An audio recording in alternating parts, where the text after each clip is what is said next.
నిజ నిర్ధారణకు అంతిమ నిర్ణయం డిఎన్ఏ టెస్ట్. ఉన్నది ఉన్నట్లుగా వాస్తవాలను శోధించి వివరించేది మన డిఎన్ఏ టీవీ. మన రాష్ట్రం, మన ఛానల్. నమస్కారం. సౌత్ ఇండియా కాపు అసోసియేషన్ రాష్ట్ర అధ్యక్షుడు వేల్పూరి శ్రీనివాసరావు మనతో ఉన్నారు. రాష్ట్రంలో జరుగుతున్నటువంటి పరిణామాల నేపథ్యంలో మనం ఒకసారి మాట్లాడదాం. సార్ నమస్కారం అండి. నమస్తే సార్, సౌత్ ఇండియా కాపు అసోసియేషన్ ఏదైతే ఉందో, మీరందరూ కూడా ఈ రీసెంట్ ఎన్నికల్లో ఎవరికి పనిచేశారు? మీకు ఈ ప్రభుత్వం వచ్చిన తర్వాత ఏమైనా న్యాయం జరుగుతుందా? మేము ఎన్నికల ముందు కూటమికి గెలుపు కోసం రాష్ట్ర వ్యాప్తంగా పర్యటనలు చేసి అన్ని చోట్ల కూడా కూటమిని గెలిపించండి, ఈ రాష్ట్రాన్ని కాపాడుకుందాం, కాపులకు కూడా అభివృద్ధిలో భాగస్వామ్యం ఉంటుంది అని చెప్పేసి చాలా స్పష్టంగా చెప్పాము. నాయకులు అందరూ కూడా, పురంధేశ్వర్ గారు కానివ్వండి, పవన్ కళ్యాణ్ గారు, అదేవిధంగా చంద్రబాబు నాయుడు గారు, అందరూ కూడా చాలా కోఆపరేషన్గా ఉన్నారు. ఈరోజు కూడా కాపుల విషయంలో ప్రత్యేక శ్రద్ధ తీసుకుంటున్నారు. మొన్న నామినేటెడ్ పోస్టుల్లో కూడా న్యాయం చేశారు. స్టెప్ బై స్టెప్ అనేక రకాల పొజిషన్స్ గవర్నమెంట్లో ఉంటాయి కాబట్టి డెఫినెట్గా న్యాయం చేస్తారనే నమ్మకం ఉంది. ఓకే, ఇప్పుడు గవర్నమెంట్ వచ్చినటువంటి 100 రోజుల్లో ప్రభుత్వం చేసినటువంటి సంక్షేమ పథకాలు అసలు లేవు, పూర్తిగా వ్యవస్థ అనేది భ్రష్టు పట్టిపోయిందని కూడా మాజీ సీఎం వైఎస్ జగన్మోహన్ రెడ్డి గారు చెప్తున్నారు. దీన్ని ఎట్లా అర్థం చేసుకోవచ్చు? ఈ టాపిక్ని డైవర్ట్ చేయడానికే తిరుమల అంశాన్ని, లడ్డు అంశాన్ని తెర మీదకి తీసుకొచ్చారు అంటున్నారు. గవర్నమెంట్ వచ్చి కేవలం 100 రోజులు అయింది. ఈ 100 రోజుల్లో గతంలో జగన్మోహన్ రెడ్డి గారు రాష్ట్రాన్ని మొత్తం అప్పులు కుప్పలో పెట్టారు, అప్పులు ఊబిలో నెట్టారు. అన్ని చోట్ల కూడా విధ్వంసం సృష్టించారు. తర్వాత విజయవాడలో జరిగినట్టు మనకి ఈ మధ్య రీసెంట్గా బుడమేరు ఎఫెక్ట్తో కూడా దగ్గర ఒక 20 రోజులు ఇది పోయింది. అయితే జగన్మోహన్ రెడ్డి గారు మొదటి నుంచి కూడా ఆయన రాజకీయాలు చేస్తారు, కులాల మధ్య మతాల మధ్య చిచ్చు పెడతారు, కేవలం రాజకీయ ప్రయోజనాల కోసమే ఆయన ప్రయత్నం చేస్తూ ఉంటాడు. అదే పవన్ కళ్యాణ్ గారు, చంద్రబాబు నాయుడు గారు, వీళ్ళంతా ఏంటంటే ప్రజా సంక్షేమం, రాష్ట్రాన్ని ఏ విధంగా అభివృద్ధి చేసుకోవాలి అనేటువంటి మైండ్ సెట్తో ఉంటారు. అయితే జగన్మోహన్ రెడ్డి గారు ఇటన్నిటిని కూడా మొన్న తిరుమల ఏ రోజైతే వెళ్ళి అక్కడ చాలా మారణ యోమం చేయాలనేసి ప్రయత్నం చేశాడు. ఎందుకంటే ఆయనకి మొదటి నుంచి కూడా వారసత్వం. తిరుమల లడ్డు అంశానికి సంబంధించి జాతీయ స్థాయిలో కూడా ఒక వివాదం వస్తుంది. ఈ లడ్డు అంశంలో, లడ్డు తయారీలో జంతు కళేబరాలకు సంబంధించిన ఆయిల్ వాడారు అంటూ కూడా రాష్ట్ర ముఖ్యమంత్రి స్వయంగా చెప్పారు. నిజంగా ఈ చెప్పారు, అది దాని మీద పెద్ద రచ్చ జరుగుతున్న అంశం ఒక పక్క జరుగుతుంది. నిజంగా అది తక్కువ రకం ఆయిల్ వాడారు అని అంటున్నారు. దాన్ని ఎట్లా అర్థం చేసుకుంటారు? ల్యాబ్ రిపోర్ట్ వచ్చింది, అది చాలా క్లియర్గా దాంట్లో జంతువులకు సంబంధించినటువంటిది, పంది కొవ్వు ఇవన్నీ కూడా, చేప నూనె ఇవన్నీ కూడా దాంట్లో వేసారు, ఇవన్నీ కూడా చెప్తున్నారు. చాలా క్లియర్గా కూడా రిపోర్ట్లో కూడా ఎంత ఉండాలి అనేది కూడా అవన్నీ కూడా వచ్చినాయి. అది కూడా అదేదో ఆంధ్రప్రదేశ్లో విజయవాడలో చంద్రబాబు గారు డైరెక్షన్లో జరిగినాయి కాదు, ఎక్కడో గుజరాత్లో ఉన్నటువంటి నేషనల్ డైరీ డెవలప్మెంట్ ల్యాబ్కు సంబంధించి దాంట్లో వచ్చిన రిపోర్టు. అది కూడా పబ్లిక్ ఒక ముఖ్యమంత్రిగా రాష్ట్ర ప్రజలకు చెప్పాలి, చెప్పకుండా దాన్ని సీక్రెట్గా ఉంచడం అనేది కరెక్ట్ కాదు. ఇప్పుడు ఏదైతే ఉందో ముఖ్యమంత్రి చంద్రబాబు నాయుడు వ్యాఖ్యలు ఏవైతే ఉన్నాయో, ఆ వ్యాఖ్యలను సుప్రీంకోర్టు కూడా తప్పు పట్టింది. ఒక రాష్ట్ర ముఖ్యమంత్రి ఈ విధంగా మాట్లాడటం తప్పు అని కూడా అన్నారు అంటూ కూడా వైసీపీ నాయకులు ఎవరైతే ఉన్నారో వాళ్ళందరూ కూడా చెప్తున్నారు.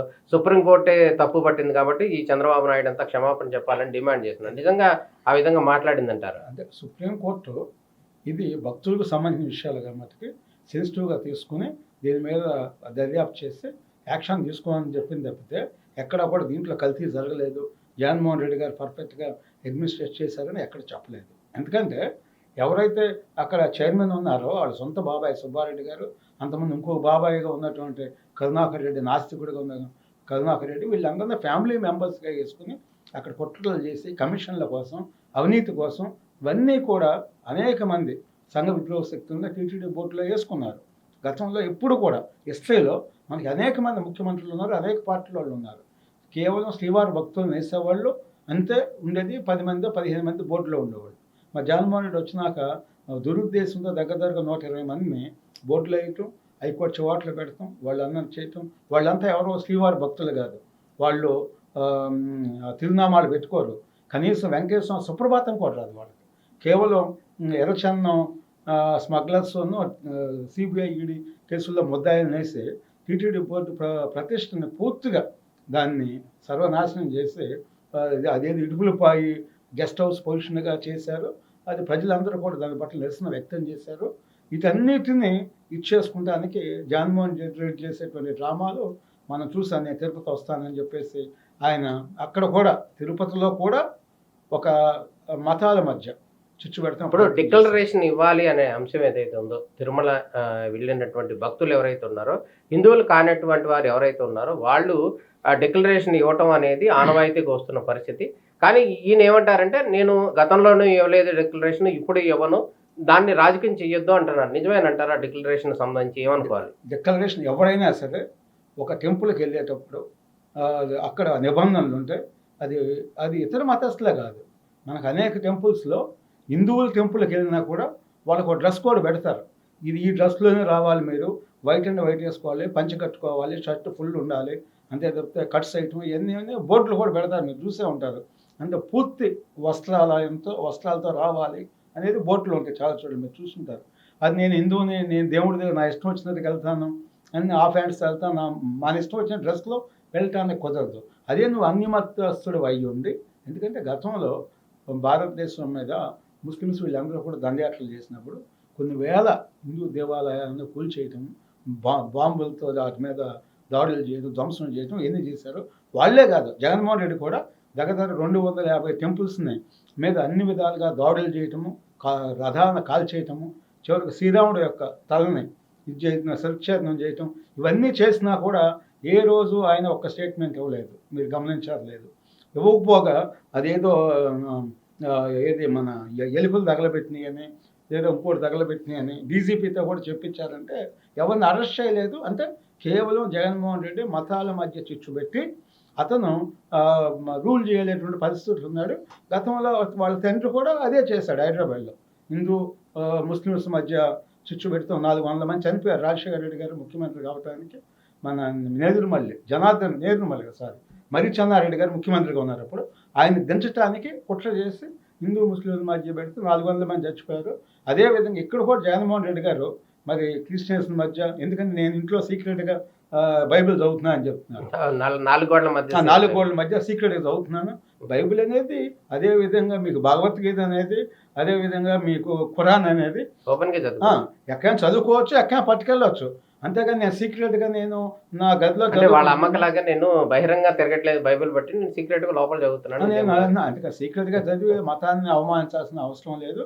ఏ మతంలో ఉన్నా కూడా ఆ మతంలో గర్వంగా ఉండొచ్చు, ఎవరి మతాన్ని వాళ్ళు గౌరవించుకోవచ్చు, ఇతర మతాలను కూడా మనం గౌరవించాలి. బట్ నిన్న ఏమంటే జగన్మోహన్ రెడ్డి గారు, ఇదేమి సెక్యులర్ దేశం, ఒక ఎవరైతే ఉన్నారో ఆయన వెంకటేశ్వర స్వామిని చూడటానికి వెళ్తానంటే అనుమతి ఇవ్వకపోవటం ఏంటి, ఇదేమి హిందూ మతం, ఇదేమి వైఖరి, ఇదేం సెక్యులరిజం, ఇదేం దేశం అంటూ వ్యాఖ్యలు చేశారు. దీన్ని ఎట్లా అర్థం చేసుకోవచ్చు అంటారు? ఎందుకంటే అబ్దుల్ కలాం గారు రాష్ట్రపతిగా ఆయన డిక్లరేషన్ ఇచ్చారు, ఒక ముస్లిం అయ్యి ఉండే.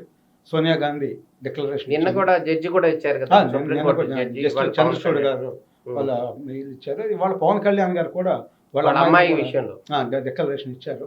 అంటే ఇక్కడ గతంలో ఇందిరాగాంధీ మనకి ఇక్కడ పూనా వెళ్తే, ఇక్కడ జగన్నాథ్ టెంపుల్, పూరి జగన్నాథ్ టెంపుల్కి వెళ్తే ఇందిరాగాంధీ అక్కడ ఆవిడ ముస్లిం అవటం వల్ల ఆవిడకి ఎంట్రీ ఇవ్వలేదన్నమాట. జగన్మోహన్ రెడ్డి డెఫినెట్గా చేయాలి. ఎందుకంటే ఆయన ఇదేమి దేశం అన్నారు. అంటే భారతదేశంని అవమానించేటువంటి పరిస్థితికి జగన్మోహన్ రెడ్డి గారు వచ్చారంటే అది సామాన్యమైనటువంటి నేరం కాదు, అది దేశద్రోహం కింద దాన్ని తీసుకోవాలి ప్రభుత్వం. మరి ప్రధానమంత్రి కానీ రాష్ట్రపతి కానీ ఒక దేశద్రోహిగా డిక్లేర్ చేసి దేశ బహిష్కారం చేయాలి. ఎందుకంటే 130 కోట్ల మంది హిందువుల్ని ముఖ్యంగా అవమానించినట్టు. ఎందుకంటే ఇవాళ ఇదేమి దేశం అన్నారంటే, నువ్వు 36 కేసుల్లో ముద్దాయిగా ఉండి 2 సంవత్సరాలు జైల్లో ఉంటే నిన్ను ముఖ్యమంత్రిని చేసింది ఈ దేశం. తర్వాత నీకు 11 సంవత్సరాలు నీకు బెయిల్ ఇచ్చింది. ఇది ఒక ప్రపంచ రికార్డు అన్నమాట. ఇది అంటే ఇదంతా కూడా ఆయన చెప్పిన మాటలను బట్టి ఈ దేశం కూడా ఆయన విషయంలో తప్పు చేసింది. కాబట్టి ఇప్పుడైనా కూడా ఈ దేశం సరి చేసుకుని డెఫినెట్గా ఈ దేశ బహిష్కారం చేస్తే దేశంలో మళ్ళీ ఎవరూ కూడా ఎలాంటి వ్యాఖ్యలు చేయరు. అదేవిధంగా ఒక మతాన్ని దాదాపు ఒక 80% ఉన్నటువంటి భారతదేశం 80% ఉన్నటువంటి హిందూ సమాజాన్ని అవమానించారంటే కేవలం వాళ్ళ భిక్షతో తన తండ్రి కానీ ఇతను కానీ ముఖ్యమంత్రులు అయ్యి మన రాష్ట్రాన్ని హోల్సేల్గా దోపిడీ చేసి లక్షల కోట్లు ఇవాళ మతాన్ని దేశాన్ని అవమానించారంటే ఇలాంటి వారి పట్ల చాలా కఠినంగా ఉండాలి. ఎక్కడా కూడా ఎవరికైనా ప్రధానమంత్రి దగ్గర నుంచి కామన్ మ్యాన్ వరకు ఒకే చట్టం ఉండాలి. ఆ చట్టాన్ని ఇంప్లిమెంట్ చేయాల్సిందేను. చేయకుండా కొంత డిలే చేశారు కాబట్టి వాళ్ళు జగన్మోహన్ రెడ్డి ఆ మాటలు మాట్లాడారు. ఆయన మాటలనే ప్రామాణికంగా తీసుకుని మరి ఇలాంటి క్రిమినల్స్ని డెఫినెట్గా దేశద్రోహులుగా డిక్లేర్ చేసి దేశ బహిష్కరణ చేయాలని నేను డిమాండ్ చేస్తున్నాను. ఇప్పుడు ఈరోజు జరిగినటువంటి అంశం ఏదైతే ఉందో, పవన్ కళ్యాణ్ గారు కూడా ఏ ప్రాయశ్చిత్త దీక్ష పేరుతో 11 రోజుల నుంచి కూడా అన్ని దేవాలయాల్లో కూడా ఈ వెంకటేశ్వర స్వామికి సంబంధించి కార్యక్రమాలు చేయడం, ఈ లడ్డు అపవిత్రమైందంటూ ఆ నేపథ్యంలోనే ఆయన ప్రాయశ్చిత్త దీక్ష తీసుకున్నారు. ఆ నేపథ్యంలోనే ఈరోజు తిరుమలకి కూడా వెళ్ళారు, తిరుమల కూడా దర్శనం చేసుకున్నారు. అయితే ఈ లడ్డు అంశంలో పవన్ కళ్యాణ్ కానీ చంద్రబాబు నాయుడు కానీ తప్పు చేశారు కాబట్టే ప్రాయశ్చిత్త దీక్ష చేస్తున్నారు అని కూడా మాజీ మంత్రి రోజా కామెంట్ చేస్తున్నారు. దాన్ని ఎట్లా అర్థం చేసుకోవాలి? ఒక విషయం, లడ్డూకి 300 సంవత్సరాల చరిత్ర ఉంది. మొట్టమొదటిగా లడ్డు ₹1 ఇచ్చేవాళ్ళు. తర్వాత అది రాను మొన్నటిదాకా ₹20 ఉంది. జగన్మోహన్ రెడ్డి వచ్చిన ఒకసారి 25, 50 చేశారు. 55 ₹100 చేశాడు. అదేవిధంగా 100 200 చేశారు. గెస్ట్ హౌస్లు కూడా 1000 3000 చేసి 5000 చేసి అంటే ఇష్టారాజ్యంగా పెంచేసి తిరుపతికి సామాన్య భక్తులు ఎవరు రాకూడదు, ఓన్లీ వివిఐపీసీ రావాలి. వాళ్ళు వస్తేనే మాకున్నటువంటి అవసరాలు వాళ్ళతో మేము దర్శనాలు చేపించి ఒక ధర్మారెడ్డి అనేటువంటి ఒక అవినీతి అధికారిని పెట్టి అతని ద్వారా నా కేసుల విషయం నేను మాట్లాడుకోవడానికి ఇవన్నీ చేస్తానని చెప్పి సుబ్బారెడ్డిని వీళ్ళందరినీ కూడా వేసారు. ఆ సిండికేట్ జే గ్యాంగ్గా పిలుస్తున్నారు వాళ్ళని. కరుణాకర్ రెడ్డి, ధర్మారెడ్డి, తర్వాత సుబ్బారెడ్డి, జగన్మోహన్ రెడ్డి సిండికేట్ అన్నమాట. వీళ్ళంతా కూడా ఒక ఫ్యామిలీ సిండికేట్ కాబట్టి అక్కడ తిరుపతిని అన్ని రకాలుగా అపవిత్రం చేసి లడ్డూలో వీళ్ళు 100% కల్తీ జరిగింది అనేది 200% కరెక్ట్. దాంట్లో కోట్లాది మంది చెప్పేటువంటి ఇష్యూ. మరి ల్యాబ్ రిపోర్ట్ ఉంది. ₹319 ఎక్కడైనా అసలుకి నెయ్యి ఇవ్వటానికి సాధ్యం ఉందా? ప్రభుత్వం కర్ణాటక గవర్నమెంట్కి సంబంధించి నందిని బ్రాండ్ ఉన్నటువంటి మిల్క్ని అనేక మంది ముఖ్యమంత్రులు 50 సంవత్సరాల నుంచి వాడుతున్నారు. ఏ రోజు ఎక్కడ కంప్లైంట్ లేదు. వీళ్ళు వచ్చేసి అవన్నీ ప్రభుత్వాన్ని రద్దు చేసి ప్రైవేటు వ్యక్తులతో వీళ్ళ యొక్క బినామీలను కొంతమంది పెట్టుకుని వాళ్ళతో కుమ్మక్కయ్యి వాళ్ళ దగ్గర తీసుకుంటాం కోసం నిబంధనలన్నీ మార్చి గతంలో ఉన్న వాళ్ళని కూడా బెదిరించి వీళ్ళన్నీ కూడా ఇవన్నీ కూడా చేశారంటే క్వాలిటీ లేకుండా ఏ పడితే అది తీసుకుని థర్డ్ క్వాలిటీ తీసుకుని బెస్ట్ క్వాలిటీగా వీళ్ళు రేట్లు వేసుకొని కమిషన్లు మరి 100 కోట్లు బలపడ్డారంటే ఈ వీళ్ళని క్షమించదన్నటువంటి పరిస్థితి డెఫినెట్గా చాలా కఠినమైన చర్యలు తీసుకోవాలి. చరిత్రలో ప్రతి ఒక్కడూ మళ్ళీ భయపడాలి. ఎందుకంటే లడ్డు అంతకుముందు తిరుపతి లడ్డు ఒక 1 మంత్ ఉండేది. ఈరోజు 2 రోజులు ఉంటే అది పుచ్చిపోవటము, తర్వాత స్మెల్ రావటము, టేస్ట్ కూడా లేదన్నమాట. అనేక మంది రోజు కొన్ని వందల మంది భక్తులు మీరు మీడియాలో చూస్తూనే ఉంటారు. అందరు భక్తులు లడ్డు ఎట్లా ఉందంటే వాళ్ళు గత గవర్నమెంట్లో ఈ విధంగా ఉంది, ఇప్పుడు గవర్నమెంట్లో నెంబర్ 1 ఉంది అందరూ చెప్తున్నారు. అది అంటే అందరికీ ఇది లైవ్ ఎగ్జాంపుల్ అనమాట.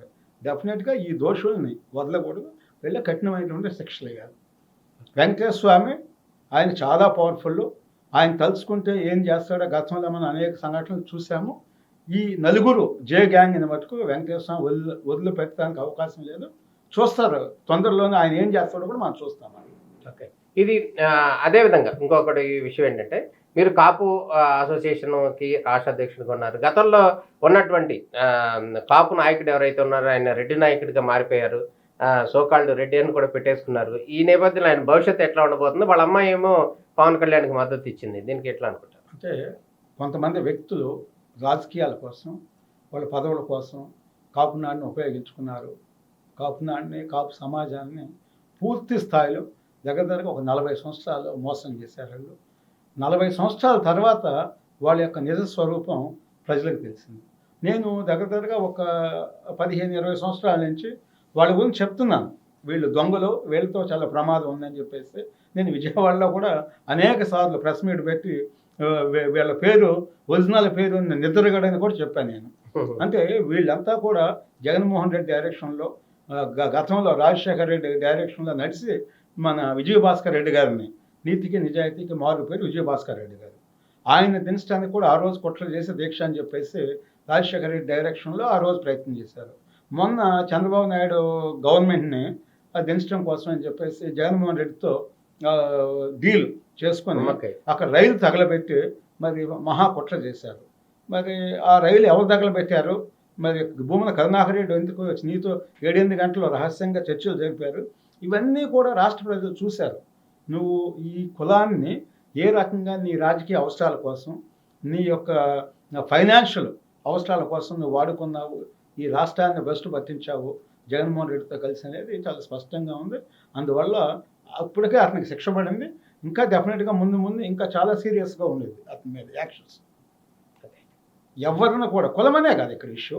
ఈ రాష్ట్ర విద్రోహానికి, ఈ రాష్ట్రాన్ని సర్వనాశనం చేయడానికి ఎవరైతే ప్రయత్నం చేశారో వాళ్ళందరూ కూడా చరిత్రహీనులుగా వెళ్ళిపోతారు.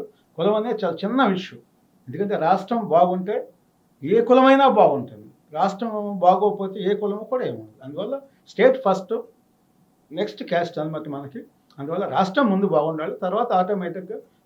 ఓవరాల్గా చెప్పండి, ఫైనల్గా చెప్పండి, ఈ 100 రోజుల పరిపాలనలో రాష్ట్ర ముఖ్యమంత్రి పరిపాలన కానీ, మంత్రుల పరిపాలన కానీ, లోకేష్ పరిపాలన కానీ, లేకపోతే పవన్ కళ్యాణ్ పనితీరు కానీ ఎట్లా ఉందంటారు? ఫైనల్గా ప్రజా తీర్పు ఎట్లా ఉందని మీరు భావిస్తున్నారు? ప్రజా తీర్పు ఏ విధంగా ఇచ్చారో ప్రభుత్వంలో ఉన్న నాయకులందరూ కూడా ఆ స్థాయిలో పనిచేస్తున్నారు.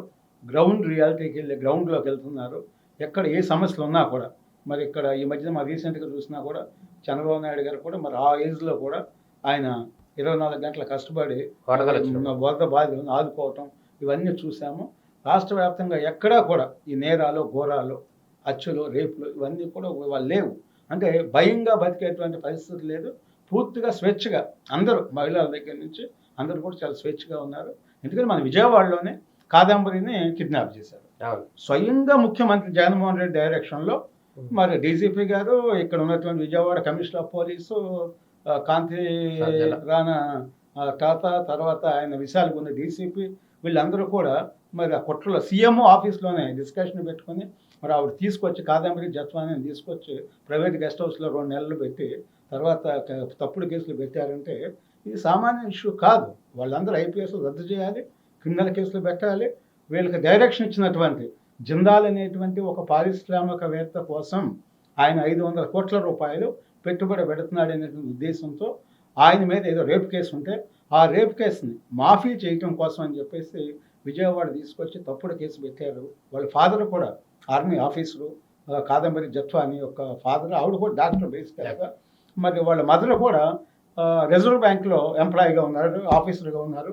మరి అలాంటి కుటుంబాన్ని బాంబే స్పెషల్ ఫ్లైట్లో పోయి తీసుకొచ్చి ఎన్ని చేశారంటే, అంటే ఒక పోలీసులు రక్షణగా ఉండాల్సిన పోలీసులు భక్షకులుగా తయారు. డెఫినెట్గా వీళ్ళందరి యొక్క ఐపీఎస్ను రద్దు చేసి క్రిమినల్ కేసులు పెట్టాలి. మళ్ళీ ఎవరో లైఫ్లో ఏ పోలీస్ అధికారి కాదు, ఏ ప్రభుత్వ అధికారి కూడా ముఖ్యమంత్రి చెప్పాడని ఇలాంటి తప్పుడు కేసుల్లో ఎంట్రీ అయితే వాళ్ళ ఉద్యోగం కాకుండా మరి వాళ్ళు 5-6 సంవత్సరాలు జైలుకి వెళ్ళేటువంటి పరిస్థితిని ప్రజలందరికీ తెలిస్తే కానీ ఇవన్నీ కూడా కంట్రోల్ కావు. గతంలో రాజశేఖర రెడ్డి ఉన్నప్పుడు కూడా 10 మంది జైలుకి వెళ్ళారు. మరి ఈ పరిస్థితి మళ్ళీ జగన్మోహన్ రెడ్డి గారు చేశారు కాబట్టి చంద్రబాబు నాయుడు గారిని వీళ్ళు యాక్షన్ తీసుకోవాలని డిమాండ్ చేస్తున్నాము. ముఖ్యంగా టీటీడీ బోర్డులో కూడా మీరు శ్రీవారి భక్తులను వేయండి, ఎవరిని కూడా క్రిమినల్ బ్యాక్గ్రౌండ్ ఉన్న వాళ్ళని, మరి అదేవిధంగా సంఘ విద్రోహ శక్తుల్ని వేయొద్దని ముఖ్యంగా పవన్ కళ్యాణ్ గారికి, చంద్రబాబు నాయుడు గారికి విజ్ఞప్తి చేస్తున్నాను. తిరుపతి యొక్క మరి కలియుగ దైవ్యంగా ఉన్నటువంటి తిరుమల పవిత్రతను కాపాడాల్సిన బాధ్యత ప్రభుత్వం ఉంది కాబట్టి రేపు బోర్డు వేసేటప్పుడు చాలా ఆచితూచి ఎవరి మీద కూడా ఎలిగేషన్స్ లేకుండా, ఎందుకంటే గతంలో 100 కేసులు ఉన్న వాళ్ళు కూడా జగన్మోహన్ రెడ్డి తిరుమలలో వాళ్ళని బోర్డులో మెంబర్లుగా వేసాడనమాట. అలాంటి పరిస్థితి లేకుండా మంచి వాళ్ళని, సచ్చేళ్ళని, అలాంటి వాళ్ళని వేయాలని విజ్ఞప్తి చేస్తున్నాను ప్రభుత్వం. ఇది కాపు అసోసియేషన్ రాష్ట్ర అధ్యక్షుడు వేల్పూరి శ్రీనివాసరావు చెప్తున్నారు. అదేవిధంగా రాష్ట్రంలో పరిపాలన బెస్ట్గా ఉంది, రానున్న రోజుల్లో కూడా మంచిగా ఉండాలని కోరుకుంటున్నారు. అదేవిధంగా కాపులకి ఎవరైతే ఉన్నారో వాళ్ళందరూ కూడా రానున్న రోజుల్లో ప్రాధాన్యం ఎన్డీఏ గవర్నమెంట్ ఇస్తుంది అని కూడా వేల్పూరి శ్రీనివాసరావు చెప్తున్నారు. ఇది ఈరోజు ప్రత్యేక ఇంటర్వ్యూ. నమస్తే.